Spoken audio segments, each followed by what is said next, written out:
नमस्कार, आई news 24x7 में आप सभी का स्वागत है। मैं हूं एंकर कौशिक यादव। नजर डालते हैं अब तक की खास खबरों पर।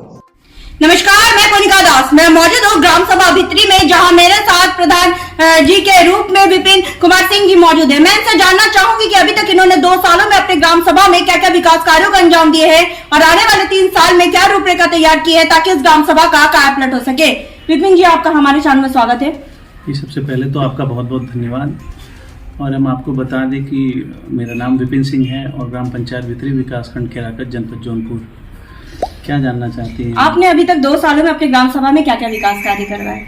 जी, विकास कार्य की बात करें तो बीते 2 सालों में हमने लगभग 2 किलोमीटर से ज़्यादा इंटरलॉकिंग और वही लगभग 1.5 से 2 किलोमीटर सीसी रोड, साथ में खड़ंजा मरम्मत का कार्य। और अगर कच्ची सड़कों का बात करें तो लगभग हमने अब तक 2 सालों में बीते अगर गिने तो 5 से 7 किलोमीटर कच्ची सड़कों का निर्माण कराया है। और 2 सालों के अंतर्गत हमने पेंशन जो हमारे ग्राम सभा में से पहले मिलती थी वो 20 से 25 मिलती थी, तो हमने महिलाओं को विधवा पेंशन और वृद्धा पेंशन कोशिश की है कि हर घर तक पहुँचे और लगभग 100+ पेंशन हमने इस 2 सालों में चालू करवाया है। और ड्रीम प्रोजेक्ट बहुत सारे हैं। आवास कितने आवंटित हुए? आवास अभी तक जो मेरे कार्यकाल की बात की जाए तो अभी तक सिर्फ 6 आवास वो आपदा के नाम पे आए हैं, क्योंकि 2 सालों से आवास के लिए फीडिंग नहीं हो पा रही है। हम लोग चाहते हैं कि सरकार जल्द से जल्द फीडिंग का ऑप्शन फिर से खुलवाए और कुछ लाभार्थियों को और आवास मिल सके।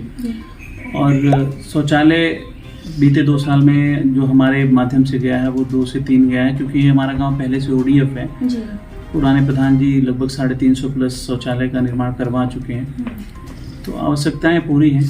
जी। स्वच्छ भारत मिशन में आपकी क्या राय है? स्वच्छ भारत तो स्वस्थ भारत, तो स्वच्छता को लेकर आप अपनी ग्राम सभा में क्या क्या काम करवा रहे हैं?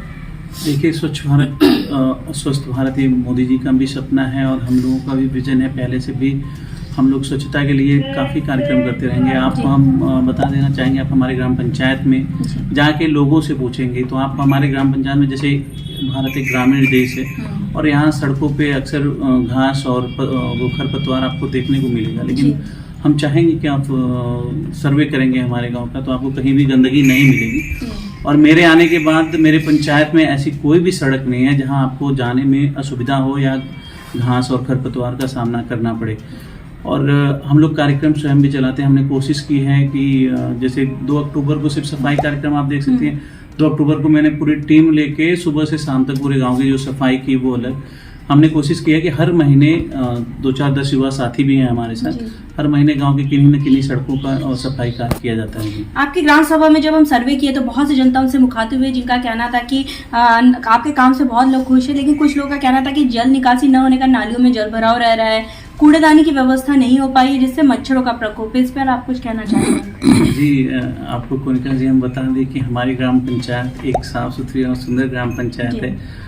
जल निकासी का यहाँ बहुत उचित प्रबंध है और कुछ ऐसे हिस्से हैं रेयर केस में जहाँ पे ऐसा जल जमाव की समस्या है, वरना बलुई मिट्टी होने के कारण हमारे यहाँ पहले तो जल जमाव की समस्या ही नहीं उत्पन्न होती।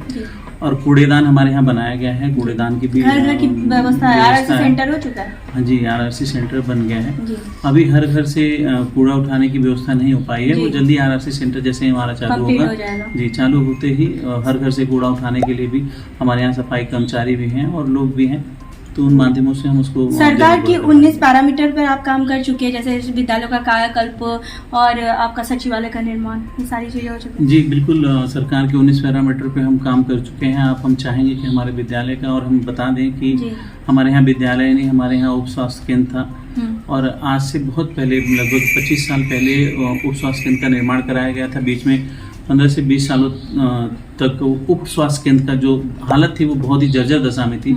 अब ग्राम सभा में किसी से भी हम कह रहे हैं कि हम यहाँ बैठे और आप जाके वहाँ पता कर सकती हैं। और सचिवालय हमारे यहाँ पूर्व प्रधान जी पहले बना दिए थे, वो भी अच्छी दशा में है।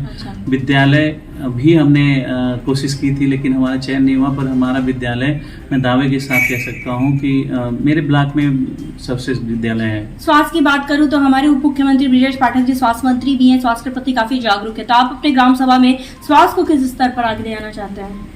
जी देखिए, बिल्कुल सरकार से सहयोग भी मिल रहा है। समय समय पर हमारे यहाँ स्वास्थ्य को लेकर कैंप लगता भी है और हमारे यहाँ डॉक्टर की टीम जैसे उप स्वास्थ्य केंद्र पे साप्ताहिक विजिट करने के साथ साथ हमारी एनएम और सीएचओ जो हैं वो रेगुलर बैठती हैं। और इससे हमें बड़ा फायदा ये हुआ है कि हमारे गांव की जो महिलाएं थी जो उसके लिए बाहर जाती थी, उनको ये सुविधा हमारे उप स्वास्थ्य केंद्र पे आसानी से उपलब्ध हो जाती है। बारात घर और शमशान घाट की क्या स्थिति आपकी ग्राम सभा में? हाँ जी, बारात घर अभी हमारे यहाँ नहीं है, वो हमको बनवाना है। इसके लिखित आवेदन किया है आपने? जी, हमने आवेदन किया है और शमशान घाट के लिए भी हमने आवेदन किया था। प्रतिलिपि लेकिन जी बिल्कुल प्रतिलिपि है, हमने सांसद जी को भी पहले दिया था और हमारे यहाँ अक्टूबर तक कार्यक्रम शुरू होने वाला था। अच्छा। लेकिन दुर्भाग्यपूर्ण किसी वजह से, चूंकि हमारे जिले में सिर्फ 10 श्मशान घाट आए थे, तो दुर्भाग्यवश मुझे इस वर्ष उसमें मेरा चयन नहीं हो पाया मेरे गांव का। लेकिन मैं पूरी तरह से संतुष्ट हूँ कि अगले साल जरूर श्मशान भूमि मैं बनवा दूंगा। ड्रीम प्रोजेक्ट आपने क्या बताया? अगर ड्रीम प्रोजेक्ट क्या है जो आप अपनी ग्राम सभा के लिए करना चाहते हैं? जी देखिए, ड्रीम प्रोजेक्ट मेरा ये है कि मेरी पंचायत में गोमती नदी बहा करती थी। 1955 में उसने अपना नाता इस गाँव से तोड़ के फिर दूसरी दिशा में सीधे बहने लगी। तो लगभग 4 से 5 किलोमीटर जो भूभाग है हमारे गांव का, वो गोमती नदी का सूखा हुआ है। हमने उस पे कच्चा डैम तो बनवा दिया है, लेकिन दुर्भाग्य से इस वर्ष बारिश भी नहीं हुई तो उसमें पानी नहीं भर पाया। जैसा कि जल संरक्षण को लेकर भारत सरकार का भी सपना है, वो सपना मेरा भी है, मेरे गांव का भी है। मैं चाहता हूं कि उस नदी में पानी का भराव पूरी अच्छी तरीके से हो। मैंने कई जगह उसके लिए आवेदन किया है, पहले भी उसके लिए सरकार को अवगत कराने की कोशिश की है। आगे भी मैं आज निकल रहा हूँ घर से, तो मैं ये कोशिश करूंगा कि आगे उसको बढ़ाया जाए। कृषि विभाग से भी मैंने आवेदन किया है कि उसको कैसे आगे पहुंचाया जाए। मेरी कोशिश है कि उस नदी पे मैं एक पक्का बांध बनवा पाऊँ, जिससे लगभग 5 किलोमीटर के एरिया में जल संरक्षण हो सके और उसमें लोगों को लाभ भी होगा। इससे अगल बगल के 10-12 गाँव को लाभान्वित होंगे ही होंगे। साथ में उससे एक छोटा मोटा रोजगार का भी जो कार्यक्रम है वो मिल जाएगा, लोगों को रोजगार मुहैया हो जाएगी। जैसे मत्स्य पालन, बत्तख पालन, ये आसानी से हो सकता है। बहुत अच्छी सोच के साथ आपकी ये काम है। अच्छा, लिखित में आपने जो भी आवेदन किया उस पर आपकी प्रतिलिपि है, इस पर भी काम किया जा सकता है। अच्छा, आपके यहाँ कोटेदार और लेखपाल कैसे हैं और किस रणनीति के साथ काम कर रहे हैं? सही है, जनता संतुष्ट है? जी बिल्कुल, हमारे यहाँ कोटेदार और लेखपाल हों, चाहे वो हमारे सचिव हों, किसी से, मेरे गांव की जनता को जहां तक मैं समझ पा रहा हूं, मेरे 2.5 साल के कार्यकाल में किसी से शिकायत नहीं है। कोटेदार का नाम बताएं? रविंद्रनाथ सिंह उनका नाम है और सारी व्यवस्थाएं बहुत ही सुचारू और बढ़िया तरीके से चल रही हैं। लेखपाल हमारे यहाँ चंद्रजीत यादव जी हैं। वो भी जब जरूरत होती है गाँव की या मुझे जब जरूरत होती है तो वो हमेशा उपलब्ध रहते हैं। किसी भी प्रकार से मैंने अपने 2.5 साल के कार्यकाल में, जैसे कई लोगों को होता है कि सड़क निर्माण में अवरोध आता है, पर मेरे गांव का मेरे प्रति जो प्यार या समर्पण है वो बहुत बेहतर है। लोग 10 कड़ी के चक्रोड को नहीं बनवा पाते। मैं मेरे गांव में आप कहीं भी घूम के देख लीजिए, मैंने 3 मीटर से नीचे का कोई चक्रोड बनाया ही नहीं है। कोई भी संपर्क मार्ग 3 मीटर से नीचे नहीं है। ना मुझे कोई अवरोध हुआ कभी। किसी ने अगर 1-2 बार रोकने का प्रयास किया तो उनसे बैठ करके बातचीत हो गई और अच्छे से उन्होंने अपना सहयोग मुझे दिया है। जी, सरकार से आप क्या मदद चाहते हैं? सरकार से मदद ये चाहिए कि जैसे कई ग्राम पंचायतों का अलग अलग ग्रांट होता है। बड़ी ग्राम पंचायतें हैं, उनका बड़ा ग्रांट होता है। छोटी ग्राम पंचायतों को आबादी के हिसाब से ग्रांट रिलीज होता है। मैंने बहुत उम्मीद लगा करके पंचायत संभाला था कि जब मैं पंचायत संभालूं तो मैंने ये सपना देखा था कि मेरा प्रदेश का, न केवल देश का, मैं इसको नंबर 1 गाँव बनाना चाहता था। लेकिन यहाँ आने के बाद दुर्भाग्य ये रहा कि जब हम लोग पंचायत संभाले तो सबसे पहले हमारी सरकार ने प्रधानों के 40% ग्रांट को काट करके प्रमुख जी को दे दिया। तो जो हमको 100 रुपया विकास के लिए मिलता था, ये गांव की जनता नहीं समझ पाती। जो 100 रुपया विकास का मिलता था तो हमारी सभी जिम्मेदारियों को अच्छी तरीके से उठा सके और हमारे सभी कार्यों को पूरा कर सके। तो जब 40% ग्रांट कट गया, उसके बाद सरकार से एक ये शिकायत है, वो लगातार मेरी खुद की पीड़ा है। वो पता नहीं कहाँ तक सही है या गलत है, मुझे नहीं पता। जैसे हमारे 40% ग्रांट काटने के बाद मेरी पंचायत को जो भी विकास का पैसा आता है उसमें से जो हमारे पंचायत सहायक रखे गए हैं उनको सैलरी देनी होती है। समूह के जो स्वच्छता कर्मी होते हैं उनको पैसा देना होता है। तो सरकार ने हमारे पूरे मद को एकदम पूरी तरह से तहस नहस कर दिया है। इसकी पीड़ा है मुझे। सरकार अगर ये चीजें चाहती है कि करना, तो ये खुद उनको डायरेक्ट इन्वॉल्व करके वहन करना चाहिए।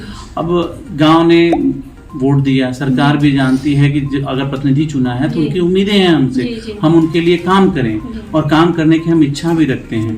बिल्कुल पारदर्शिता से काम चाहते हैं, जब चाहे जो मशीनरी हो हम चाहते हैं कि वो ग्राम पंचायत का सर्वे कर लें, काम हो रहा है कि नहीं हो रहा, लेकिन काम हम कहाँ से करेंगे, हमारे पास वो उस तरीके का ग्रांट नहीं आ पाता। तो आप यही चाहते हैं कि सरकार अगर इस चीज को वहन करे तो आपको और निधि मिल सकेगी जिससे ग्राम सभा का विकास बिल्कुल, होगा। या तो निधि बढ़ा दे, या तो सरकार ये करे कि सभी ग्राम पंचायतों का एक समान इक्वल निधि हो, जैसे 5,000 की आबादी का हो या 1,000 की आबादी का हो।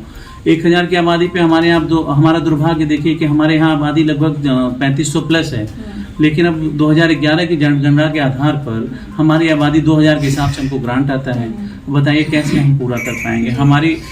हमको जो हम अपना व्यक्तिगत बात करें, जो हमें ग्रांट मिल रहा है उसमें हम पंचायत सहायक का और समूह का यदि सैलरी दे दें तो बचा कुचा जो महीने का हम रहता है कि सोचें एक नाली या खड़ंजा बना ले उसके बूते, तो वो भी नहीं बन पाता। 19 पैरामीटर सरकार का पूरा करना होता है।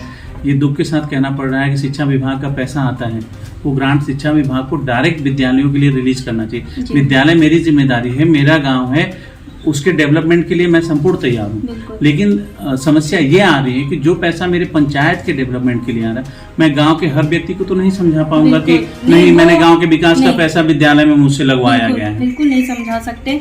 इसी के साथ हमारे साथ प्रधान जी मौजूद है जिनका साफ तौर पे कहना है कि उन्होंने अथक प्रयास किए ताकि इस ग्राम सभा को नंबर 1 ग्राम सभा बनाया जाए। जैसा कि इन्होंने साफ तौर पे कहा कि इनका ड्रीम प्रोजेक्ट के रूप में सिर्फ साफ सफाई स्वच्छता ही नहीं, महिलाओं की सुरक्षा से लेकर हर अथक प्रयास करना चाहते हैं ताकि जन तक इनकी सुविधाओं को उपलब्ध कराया जा सके। जब हम ग्राम सभा में सर्वे किए थे तो बहुत सी जनता हमसे मुखातिब हुए थे जिनका कहना था कि कूड़ेदानी की व्यवस्था सही ढंग से नहीं हो पाई है, जल निकासी न होने का नालियों में जल भराव रह रहा है। लेकिन हमने आपसे वादा किया था कि गांव की कहानी प्रधान की जुबानी आप तक ले आएंगे, प्रधान की समस्याओं से आपको रूबरू कराएंगे ताकि आप इनको वक्त दें। इनके पास अभी भी 3 साल का वक्त है, जैसे जैसे बजट आएगा अपने ग्राम के विकास के लिए वैसे वैसे काम कराएंगे। और हमें उम्मीद है प्रधान जी कि आप ग्रामवासी की समस्याओं को इसी तरह न सुनेंगे, उसका निवारण भी करते रहेंगे। बिल्कुल, हम आपके माध्यम से अपनी जनता से, अपने लोगों से कहना चाहते हैं कि बिल्कुल अभी कुछ भी समय बीता नहीं है, अभी थोड़ा समय बीता है और पूरा पर्याप्त समय है। मैंने जिस तरीके से अपने गांव में काम किया है, मुझे पूरा विश्वास है कि मैं और भी विभिन्न माध्यमों से बजट ला करके अपने गांव की सभी समस्याओं का समाधान इन 5 वर्षों में पूरा कर दूंगा। बहुत अच्छी बात है। अब देखने वाली बात ये होगी कि इस ग्राम सभा को हम एक आदर्श ग्राम सभा के रूप में ले जाते हैं या नहीं। वीडियो जर्नलिस्ट शर्मा के साथ मैं कोनिका दास, आई न्यूज़ उत्तर प्रदेश, लखनऊ। खबरों का सिलसिला यूं ही जारी रहेगा। आप बने रहिए आई न्यूज़ के साथ, हर खबर पर पहली नजर। आप हमारे चैनल को लाइक करें, सब्सक्राइब करें और शेयर करना ना भूलें।